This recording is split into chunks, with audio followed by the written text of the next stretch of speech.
इस मामले को लेकर देख रहे हैं आप किस तरह की प्रतिक्रिया सामने आ रही है। और आज जो बीएमसी की कार्रवाई है उसके बाद हाई कोर्ट की फटकार और कंगना रनौत की धमकी, इससे यह मामला और बिगड़ गया है। मुंबई से हमारे सहयोगी अमित राम से हमारे साथ जुड़ गए हैं। अमित, अब आगे जो तस्वीर नजर आ रही है इस समय, क्या लगता है आपको? आप खुद बताइए। बिल्कुल, जिस तरह से मैं आपको बता दूं कि जिस तरह से जो चीजें हुई है, जो चीजें डिमोलिश हो गई है, कंगना ने तो कल ही कहा था इस चीज के बारे में कि उनकी जो प्रॉपर्टी है कि उसे उन्हें मोहलत भी नहीं दी गई और ये चीज को डिमोलिश कर दी गई। तो ये किस्म की जबरदस्ती आप कह सकते हैं, किस्म की हम जिद कह सकते हैं महाराष्ट्र सरकार की कंगना के खिलाफ कि किस तरह से उन्होंने माने बिना किसी चीज के नोटिस देते हुए और बिना चीज के कहे माने उनको उनकी जो प्रॉपर्टी है वो डिमोलिश कर दी गई।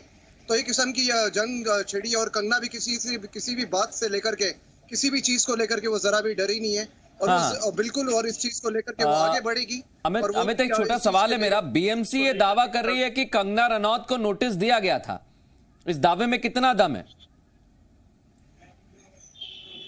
जी बिल्कुल, बीएमसी का जो दावा था कि कंगना रनौत को नोटिस दिया गया था, लेकिन ये एक दिन में नोटिस दे करके और जबरदस्ती, जब कंगना रनौत अपने प्रॉपर्टी पर वो मौजूद भी नहीं थी, वो कहाँ और आउट ऑफ टाउन थी, और सुबह में ही आकर के जिस तरह से ये कार्रवाई की गई, तो इसे लेकर के एक आप सरकार की, महाराष्ट्र सरकार की अब ये कह सकते हैं कि जोर जबरदस्ती थी कंगना के खिलाफ कि किस तरह से ये प्रॉपर्टी को डिमोलिश कर दिया गया है बिना माने कम समय में, काफी कम समय में। मैं आपको बताऊं कि ऐसी कहीं प्रॉपर्टीज है, कहीं जगहों पर है जो कहीं और भी लोगों की है, लेकिन जिसे कभी भी डिमोलिश नहीं किया गया।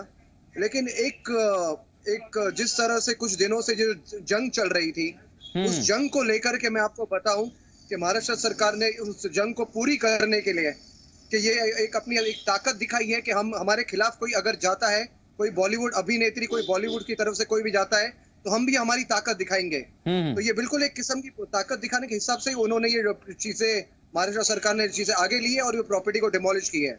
बिल्कुल। अमित, एक आखिरी सवाल है मेरा, क्योंकि अब इस पूरे मामले में हाईकोर्ट ने संज्ञान लिया है, हाईकोर्ट ने सरकार को फटकार लगाई है। अब क्या हो सकता है इस मामले में? जी बिल्कुल, अभी आगे जो जांच है, जिस तरफ से जैसे जाएगी ये जांच आगे, वो देखना होगा कि किस तरह से कोर्ट में भी ये मामला किस तरह से लिया जा सकता है। कि जो प्रॉपर्टी है, ये भी कह रहे थे कि इनलीगल थी, कि कंगना ने कुछ चीजों को लेकर के कुछ वॉशरूम से एक ऐसी जगह पर बनाई थी जहां पर जिसकी इजाजत नहीं थी। नहीं, मैं आपको बताऊं, ये प्रॉपर्टी जो कहीं समय उसने पहले कंगना ने जब ये बनाई हुई थी, उनकी काफी साल की कमाई के बाद में, लेकिन जो जंग जो चल रही थी महाराष्ट्र सरकार और कंगना की ट्वीट्स के जरिए, कई दिनों से कंगना को जो निशाना बनाया जा रहा था और कंगना का भी पलटवार कई दिनों से चल रहा था, उसी चीज को लेकर के प्रॉपर्टी डिमोलिश की गई है।